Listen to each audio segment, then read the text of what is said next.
আগ্রাসী হয়ে উঠছে রাশিয়া। প্রায় প্রতিদিনই রাতের অন্ধকারে ইউক্রেনের বিভিন্ন শহরে চালাচ্ছে ধ্বংসযজ্ঞ।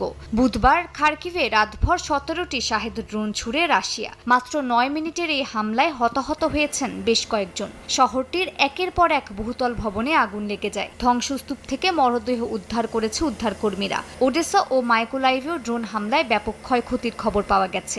দক্ষিণাঞ্চলের অনেক জেলায় বিদ্যুৎ বিচ্ছিন্ন হয়ে পড়ে। ইউক্রেনের সামরিক বাহিনী জানিয়েছে মোট 85টি ড্রোন ছোড়ে রাশিয়া, যার মধ্যে 40টি প্রতিহত করা হয়। ইউক্রেনের হামলার মধ্যে বাল্টিক সাগরে বিশেষ বোমারু বিমানের মহড়া চালিয়েছে রাশিয়া। এর মধ্যেই ভূমি, সমুদ্র ও আকাশপথে প্রতিরক্ষা জোরদারের ঘোষণা দিয়েছেন রুশ প্রেসিডেন্ট ভ্লাদিমির পুতিন। বর্তমানে রাশিয়ার কৌশলগত পারমাণবিক ভান্ডারে 95%ই আধুনিক অস্ত্র। বিশ্বের সমস্ত পারমাণবিক দেশগুলোর মধ্যে এটি সর্বোচ্চ। যত তাড়াতাড়ি সম্ভব যুদ্ধের সক্ষমতা বাড়াতে সেনাবাহিনী